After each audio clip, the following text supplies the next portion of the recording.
Señores, hablaremos de una historia de Miguel Ángel en Bolonia.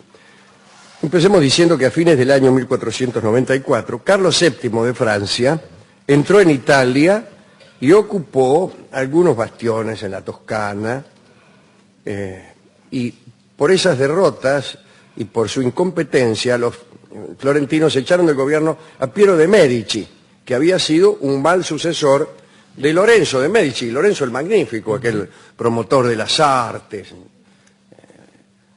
un hombre muy poderoso en todos los sentidos. Sí, sí.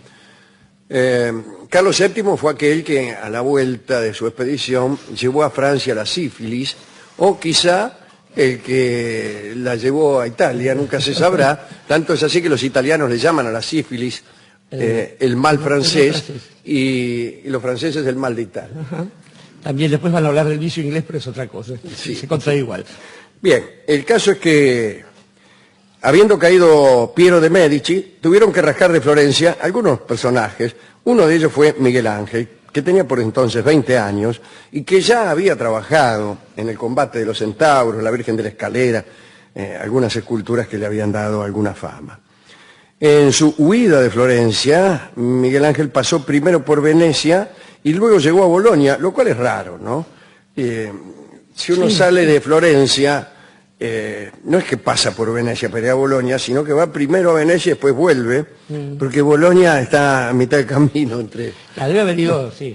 Sí, pero bueno, el caso es que, como quiera que sea, fue a Bolonia. Después de todo, yo soy Miguel Ángel y hago el camino que me da la gana. Bueno, en Bolonia le sucedió lo siguiente. Miguel Ángel iba con dos amigos. Las crónicas no dicen sus nombres. Parece que los habitantes de Bolonia no eran muy hospitalarios con los extraños. Todos cuantos atravesaban sus puertas debían dirigirse inmediatamente a la guardia, declarar su estado civil, dejar anotada su descripción física, morocho, etcétera, ¿no?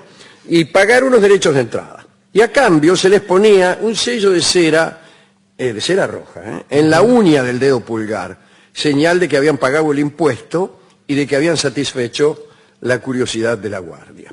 Ignorando esa costumbre, o tal vez con la intención de transgredirla, Miguel Ángel y sus socios se hicieron los giles y pasaron de largo. Que me andar dando mi descripción. El primer guardia que los vio, ya en la calle, andaban por ahí, los vio en cana, y al observar sus rostros desconocidos y sus manos vírgenes de cera, los detuvo. Momento. Los señores de Bolonia eran muy puntillosos en lo relativo a aquel sello del dedo. Siempre temerosos de las intrigas, los atentados, vigilaban cuidadosamente a todos los extranjeros que entraban en sus muros, y lo primero que hacían era mirarte el dedo para asegurarse de tus intenciones. Bueno, el Michelangelo y sus amigos no hicieron ni media cuadra cuando fueron detenidos y conducidos a la fuerza ante el juez, al giudice. El delito era patente, le faltaba la patente justamente. Los muchachos se defendieron, su buena fe, y el juez medio se apiadó de ellos y consintió en ponerlos en libertad, pero si pagaban una multa. Ahora, la multa era elevadísima, y el único que tenía algo de guita era Miguel Ángel, y no podía pagar por los tres. Entonces quedaron todos en cana. Cuentan que estaban ahí en el calabozo lamentándose, y estas quejas llamaron la atención de un gentilhombre que se encontraba allí por casualidad. Es difícil encontrarse en cana por casualidad. Estaría sobornando a los Estaría sobornando a los guardias o algo, porque se trataba de Gianfrancesco Aldobrandi, que era un amante de la pintura y conocedor de las artes, y un hombre de fortuna. Cuando se enteró de que los detenidos eran artistas, los interrogó. El nombre de Buonarroti le sonó un poco, así que se ofreció a pagarle la multa y a llevarlo a su casa. Claramente era un conocedor de las artes, porque teniendo 20 años Miguel Ángel no le habría ganado a cualquier imagínese, ¿no? Cierto, tenía que ser Como bastante pibe conocedor. salía conocido. Durante su permanencia en en la corte de Lorenzo el Magnífico, Miguel Ángel había hecho algunas cosas que son muy valoradas ahora, pero que en ese entonces más o menos. Tanto es así que el primer trabajo que le encargó, me parece recordar a mí, Lorenzo, o quizá esto forma parte de esas anécdotas que, como dice usted, se atribuyen a cualquiera. El primer trabajo parece que fue hacer un muñeco de nieve. No está mal. No está mal. Una prueba.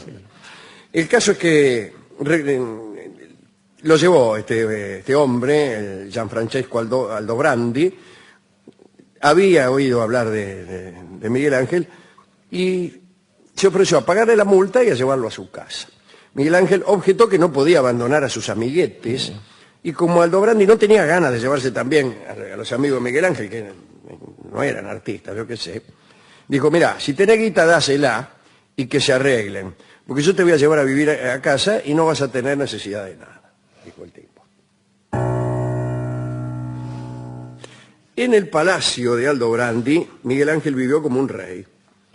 Aprendió mucho, pero sucedía que Aldobrandi le encargaba unas comisiones que no le permitían trabajar, no le permitían hacer ningún trabajo ni ofrecerse para ninguna obra.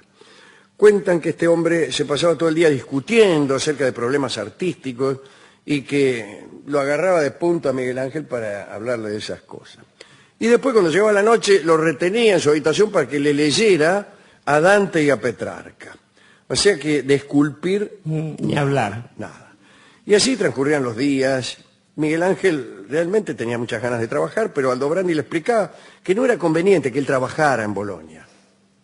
Pero bueno, Miguel Ángel no terminaba de entender por qué. Un día, harto de ser caballero de lectura de Aldobrandi, Miguel Ángel se presentó para un trabajo. Bolonia tenía la tumba de Santo Domingo, decorada con bajorrelieves por Nicola Pisano. En aquella época era un monumento modesto, pero tenían ganas de adornarlo, no estaba del todo terminado, etc. ¿no? Habían elegido en cierto momento para modificarlo a Nicolò del Arca, y el tipo hizo todo lo que pudo, pero resulta que se murió. Entonces quedó la tumba sin terminar, hasta que llegó Miguel Ángel y se ofreció para trabajar allí. Los nobles de Bolonia aceptaron su propuesta. Había que hacer 2 estatuas, una de San Petronio y otra de un querubín. Bueno, Miguel Ángel se puso a trabajar, los bolonieses amantes del arte se felicitaban de que el elegido hubiera sido este muchacho, ¿no? Pero el resto de los artistas estaban locos de celos. Y entonces empezaron a sucederle algunas cosas a Miguel Ángel. Y empezó a darse cuenta por qué Aldobrandi le había dicho que trabajar en Bolonia podía acarrearle problemas de salud. Iba caminando por ahí y encontraba cuchillos en el suelo, animales despedazados, incluso muchos que se habían peleado entre sí para conseguir el trabajo de la tumba se unieron en contra del Michelangelo. Las brujas, pagadas por los artistas bolonieses, le aseguraban una muerte pronta, pero además sin que él les hubiera preguntado nada, que era lo más grave, ¿no? Los párrocos, o